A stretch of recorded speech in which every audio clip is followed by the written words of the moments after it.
जब देश के अधिकांश राजनीतिक दल वक्फ बिल के खिलाफ हैं, तो उसे लाने की जरूरत क्या है जो जिद क्यों कर रहे हैं सरकार। पर जब भी कोई नया बिल लाती है तो वो अपनी नाकामी छुपाती है। भाजपा वाले मुसलमान भाइयों की वक्फ की जमीन चिन्हित करने की बात कर रहे हैं, जिससे महाकुंभ में जो हिंदू मारे गए हैं या खो गए हैं उनको चिन्हित करने की बात पर पर्दा पड़ जाए।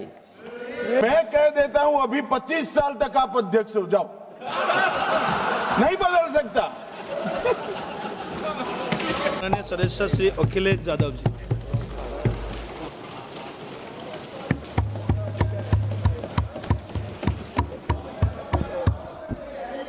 Please please. कोई बात नहीं, कोई बात नहीं। अरे नहीं, आदरणीय सभापति महोदय, मैं आपका बहुत धन्यवाद देना चाहता हूं कि बहुत ही महत्वपूर्ण और देश के लिए और बड़ी आबादी के लिए भारतीय जनता पार्टी की सरकार में एक और बिल आया है। क्योंकि मेरे से पूर्व में जो हमारे साथी बोले हैं वो माननीय सदस्य हमारे साथ नहीं, लेकिन मैं उनके बहुत सारी बातों से सहमत हूं। और अध्यक्ष महोदय, मैं देख रहा हूं जो एक्स कांग्रेस वाले हैं वो ज्यादा बोल रहे हैं।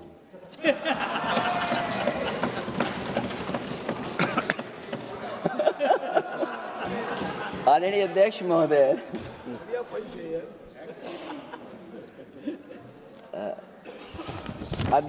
जो आज बिल पेश हुआ है, मैं हिंदी और अंग्रेजी को जो कुछ समझ सकता हूं वो यही मैं कह सकता हूं कि माननीय मंत्री जी ने ये कहा कि ये उम्मीद है। ये उम्मीद कैसे बना है, अंग्रेजी में भी मुझे समझ में नहीं आ रहा कि उम्मीद है ये, हिंदी में भी समझ में नहीं आ रहा कि ये उम्मीद है। यूनिफाइड वक्फ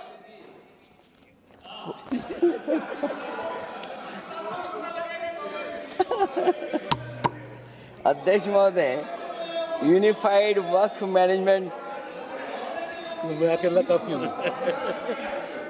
अध्यक्ष महोदय,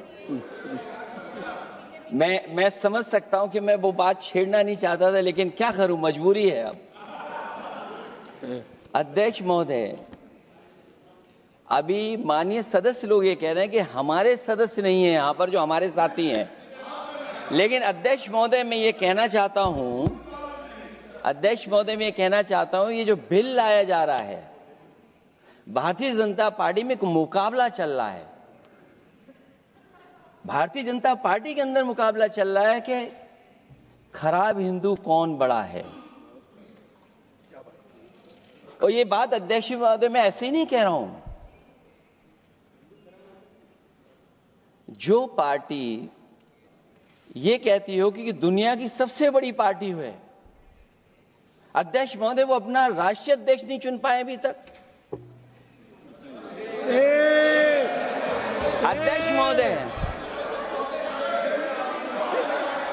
अध्यक्ष महोदय, भारतीय जनता पार्टी क्या है?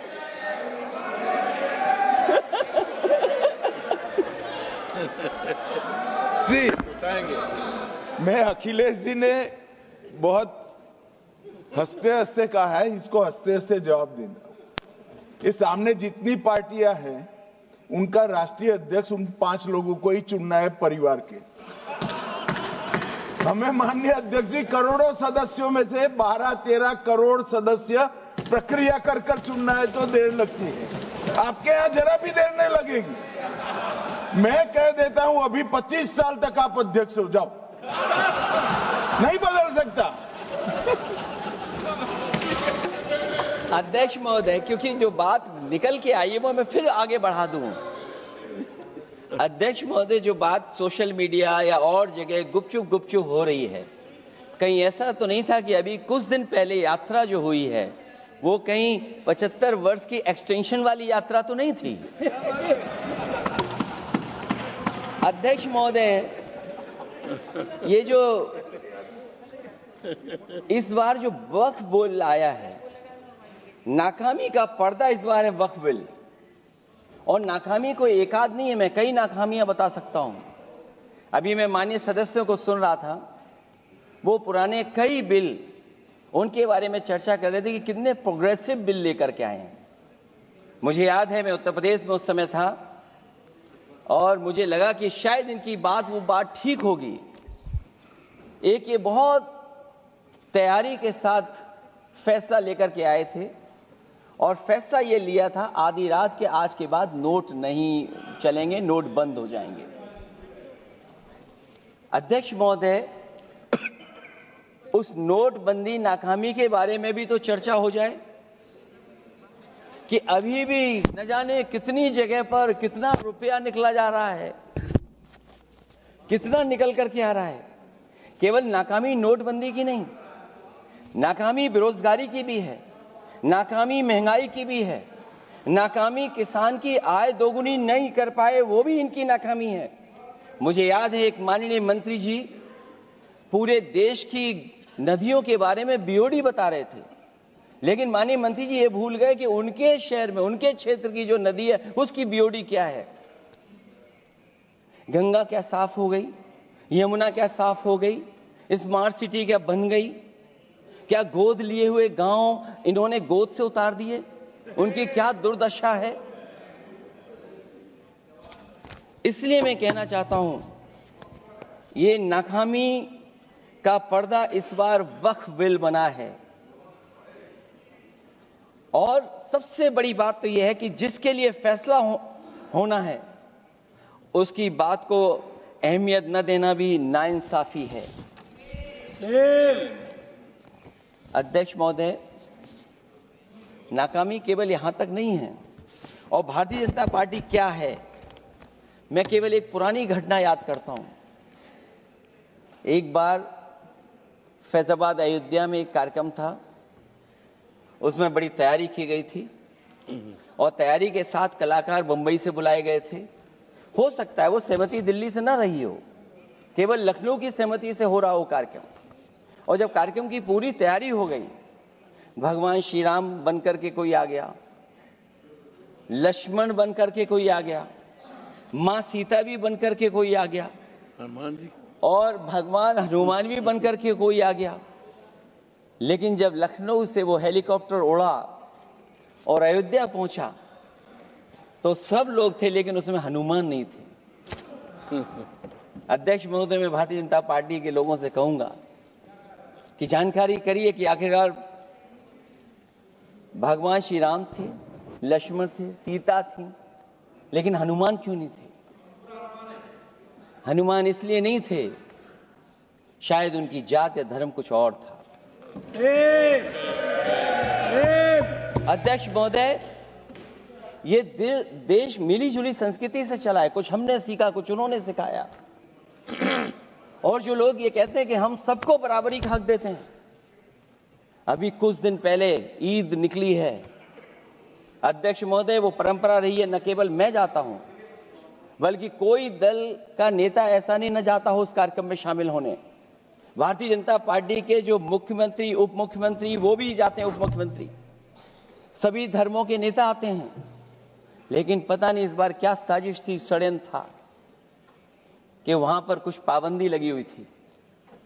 अगर किसी कारण पाबंदी लगी हुई थी तो बात समझ में आती है, लेकिन जब जानकारी हुई है, किसी को नहीं पता था कि पाबंदी क्यों लगी है कि आप नहीं जा सकते वहां पर कार्यक्रम में शामिल होने। क्या यही भारत है, यही संविधान हमें रास्ता दिखाता है? अध्यक्ष महोदय, मंत्री जी बताएं हमें, वो खुद भी माइनॉरिटी हैं, भगवान बुद्ध के रास्ते पे चलते हैं। भगवान बुद्ध का रास्ता दूसरा है। हम आपको अपना मानते हैं तब भी जब आप हमारे बहुत सारे ग्रंथों को नहीं मानते, तब भी हम आपको अपना मानते हैं। आप हमारे पुराणों को नहीं मानते हैं, आप हमारे उपनिषदों को नहीं मानते हैं। लेकिन सोचिए, हम हिंदू वो लोग हैं जो आपको स्वीकार करते हैं और गले लगा करके चलते हैं। अब मैं दूसरे धर्म पे नहीं जाऊंगा, कोई नाराज हो सकता है। मैं दूसरे धर्म के बारे में नहीं जा सकता, मैं केवल यही बताता हूं। और मैं उत्तर प्रदेश में अध्यक्ष जी जहां से आता हूं, मैं अपमान नहीं कर रहा हूं, मैं सच बोल रहा हूं। और ये बिहार के चुनाव में जो आप कह रहे हैं कि महिलाओं को 2 मेंबर बना दिया, इस बार मैं भी देखूंगा आगे भारतीय जनता पार्टी कितनी महिला लोगों को टिकट देंगे वहां पर।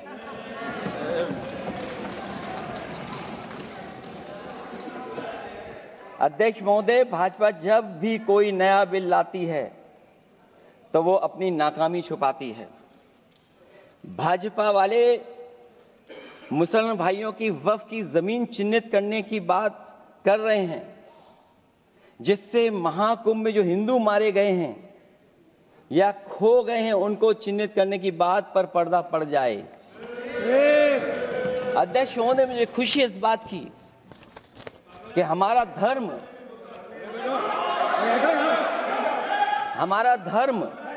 अध्यक्ष महोदय नहीं कुछ कहना चाहते हैं नहीं प्लीज, उनको अलाउ नहीं किया। अध्यक्ष महोदय, कुंभ में आस्था सबकी है, कोई ऐसा नहीं जिसकी आस्था ना हो। और कुंभ कोई पहली बार नहीं हो रहा था। ये भारतीय जनता पार्टी के लोगों ने ऐसा प्रचार किया कि 144 वर्षों के बाद पहली बार महाकुंभ होने जा रहा है, और लोग निकल पड़े। सरकार ने कहा कि हमारी तैयारी 100 करोड़ की है। आप कहते टेक्नोलॉजी का हम इस्तेमाल करेंगे, जमीनों को हम मैपिंग कर करके डेटा एंड रिकॉर्ड ठीक करेंगे। अध्यक्ष महोदय, ये बताएं कि वो 30 लोग कौन थे, उनके नाम क्या थे जिनकी जान चली गई। न केवल जान जाने वालों की, बल्कि अध्यक्ष महोदय ये सरकार बताए कि जो लगभग 1000 हिंदू खो गए हैं, जो अभी तक नहीं मिले, जो अभी तक नहीं खोज पाए हैं, वो 1000 हिंदू की सूची कहां है? और फिर धर्म कारोबार की बात है, जो ये लोग अध्यक्ष महोदय, मैं कार सेवक वाली बात इसलिए नहीं छेड़ना चाहता हूं। अध्यक्ष महोदय, ये शायद माननीय सदस्य जानते नहीं कुछ सच्चाई नहीं जानते। अध्यक्ष महोदय, ये संविधान की वजह से, संविधान को बचाने के लिए, हिंदू एकता को बचाने के लिए कुछ फैसले लिए गए, लेकिन एफआईआर हम लोगों पे नहीं लिखी गई थी। एफआईआर उन पे लिखी गई थी जो बेचारे तैयार हो गए थे सुबह, लेकिन पता नहीं कहां से फोन आया था, कहा था कि अब तैयार तो हो गए हो, लेकिन आप शिलान्यास में नहीं आ सकते। बहुत सही। इसलिए बात को इधर से उधर नहीं में ले जाना चाहता। अखिलेश जी, जरा वक्त पे भी आ जाओ। अच्छा, वक्त पे आ रहा हूं। नहीं, वक्फ पे अध्यक्ष इसलिए आ रहा हूं क्योंकि वक्फ समझने के लिए भारतीय जनता पार्टी की सोच क्या है। और ये अध्यक्ष महोदय जब ये कह रहे हैं कि इससे कारोबार होगा, अध्यक्ष महोदय, धर्म की चीजों से कारोबार नहीं हो सकता। हमारे उत्तर प्रदेश के मुख्यमंत्री जी ने भी कहा कि कारोबार होगा। वो 30 की गिनती में उलझे हुए हैं, जैसे 30 मार खाए वो। उनसे पूछा कि जान कितनी गई, वो 30। उनसे पूछा कि कारोबार कितने का होगा, 30 गुणा 10,000 करोड़। सोचिए, कुंभ हमारा क्या कारोबार की जगह है? और फिर उसका कौन नापेगा, कैसे नालाएगा? और फिर हमारे माननीय मंत्री जी कह रहे हैं कि जमीन, चाहे वो रेलवे की हो, चाहे वो डिफेंस की हो, वो भारत की जमीन है। मैं भी स्वीकार करता हूं कि रेलवे की जमीन भी भारत की है, डिफेंस की भी जमीन भारत की है। क्या डिफेंस की जमीन नहीं बेची जा रही मंत्री जी? अध्यक्ष महोदय, क्या रेलवे की जमीनें नहीं बेची जा रही हैं? अध्यक्ष महोदय, केवल यहां तक नहीं, कितना हस्तक्षेप होता है। वक्फ भी भारत के, इसीलिए तो कहीं ना कहीं वक्फ की जमीन से, अध्यक्ष महोदय, माननीय मंत्री जी बताएं, और मुझे उम्मीद है कि जब जवाब देंगे तो बताएंगे कि वक्फ की जमीन से बड़ा मुद्दा वो जमीन है जिस पर चीन ने अपने गांव बसा लिए हैं, लेकिन कोई बाहरी खतरे पर सवाल बवाल न करे, इसलिए ये बिल लाया जा रहा है। और माननीय मंत्री जहां से आते हैं, जिस प्रदेश से आते हैं, कम से कम ये तो बताएंगे कि वहां कितने चीन ने गांव बसा लिए, घर बन गए हैं। अध्यक्ष महोदय, आपके माध्यम से सरकार गारंटी दे कि वक्फ की जमीन कभी भी किसी भी पैतरेबाजी से किसी और मकसद के लिए किसी और को नहीं दी जाएगी। वक्फ की वर्तमान व्यवस्था में चाहे 5 साल के धर्म पालन की पाबंदी की बात हो, या कलेक्टर से सर्वेक्षण के हस्तक्षेप की बात हो, या वक्फ परिषद या बोर्ड में बाहरियों को शामिल करने की बात हो, इन सब का उद्देश्य मुस्लिम भाइयों के सार्वजनिक अधिकार को छीनकर उनके महत्व और नियंत्रण को कम करना है। ट्रिब्यूनल के निर्णय को अंतिम न मानकर उच्च न्यायालय में लेकर जाने की अनुमति देना दरअसल जमीनी विवाद को लंबी न्यायिक प्रक्रिया में फंसाकर वक्फ भूमि पर कब्जों को बनाए रखने का रास्ता खोलेगा। सबसे बड़ी बात यह कि वक्फ बिल के पीछे की न तो नीति सही है, न नियत। ये देश के करोड़ों लोगों से उनके घर दुकान छीनने की भी साजिश है। भाजपा एक अलोकतांत्रिक पार्टी है, वो असहमति को अपनी शक्ति मानती है। जब देश के अधिकांश राजनीतिक दल वक्फ बिल के खिलाफ हैं, तो उसे लाने की जरूरत क्या है, जो जिद क्यों कर रहे हैं सरकार। वक्फ बिल का लाना भाजपा की सियासी हट है। वक्फ बिल भाजपा की सांप्रदायिक राजनीति का नया रूप है। वो तो आपको काटेगा, और इसलिए काटेगा कि अध्यक्ष महोदय बाहर ये लिखते हैं सत्यमेव जयते, बाहर है लिखते सत्यमेव जयते, भाजपाई अंदर असत्य बात कहते। भाजपा वक्फ बिल लाकर अपने उन समर्थकों का तुष्टीकरण करना चाहती है जो भाजपा की आर्थिक नीति, महंगाई, बेरोजगारी, बेकारी और चौपट अर्थव्यवस्था से उसे छटक गए हैं। क्योंकि अध्यक्ष महोदय, जब से वोट में गिरावट आई है, और खासकर उत्तर प्रदेश में भी, तब से भारतीय जनता पार्टी की कोशिश है कि अपना वोट कैसे संभाला जाए। ये वोट को संभालने के लिए बिल लाया गया है। भाजपा का लक्ष्य वक्फ की जमीनों पर है। इन जमीनों का नियंत्रण अपने हाथ में लेकर इन जमीनों को पिछले दरवाजे से अपने लोगों के हाथों में दे देना चाहती है। भाजपा चाहती है कि वक्फ बिल लाने से मुस्लिम समुदाय को लगे कि उन पर हक को मारा जा रहा है, वो उद्वेलित हों और भाजपा को ध्रुवीकरण की राजनीति करने का मौका मिल सके। क्योंकि अध्यक्ष महोदय, भाजपा का लक्ष्य यह है कि ध्रुवीकरण हो, क्योंकि वो जानते हैं कि ध्रुवीकरण जितना होगा उससे वो लाभ उठाने में आगे रहेंगे। तो ये वक्फ बिल जो लाया जा रहा है, वो अपनी वोट बैंक को संभालने के लिए और समाज को बांट करके ध्रुवीकरण करके राजनीतिक लाभ लेने के लिए लाया जा रहा है। और अगर इसके लिए नहीं लाया होता तो पहले से जो जितने फैसले लिए सरकार ने, क्या उससे देश और प्रदेश में कोई बड़ा बदलाव आ गया है? अगर स्मार्ट सिटी का बात करें तो कितनी स्मार्ट सिटी बन गई है आपकी? आपके नोटबंदी की वजह से न जाने कितना रुपया कहां निकल रहा है। और डर तो ये लगता है कहीं भाजपा वाले दूसरों के पैसा रख करके न पकड़वा दें। वक्फ बिल के आने से पूरी दुनिया में एक गलत संदेश भी जाएगा। इससे देश की सेकुलर इमेज को बहुत धक्का लगेगा। वक्फ बिल भाजपा की नफरत की राजनीति का एक और अध्याय है। मैं अंत में कहना चाहता हूं कि अभी तो आपने साथी संभाल लिए हैं, एक साथी तो मुझे दिखाई नहीं दे रहा है, और हमारे जिनका हमने सम्मान किया हमें कहां ले गए आप, और हमें यहां छोड़ गए आप, हमें छोड़ गए। हमें देखिए सभापति महोदय देखिए राजनीति क्या है। हमने आपका हाथ पकड़ा और हम यहां आ गए, और आप हमारा हाथ छुड़ा करके वहां चले गए। इसलिए देखिएगा कब हमारा इनका हाथ मिल जाए।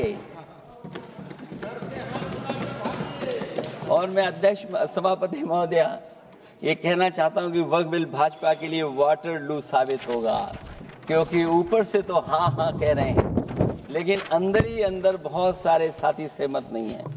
मैं अंत में इतना ही कहना चाहता हूं कि ये वक्फ बिल जो लेकर के आए कोई उम्मीद लेकर के नहीं आ रहा है। ये सोची समझी रणनीति का हिस्सा है, क्योंकि इनका जो बोर्ड बिखर गया है, ये मुस्लिम में भी बंटवारा चाहते हैं।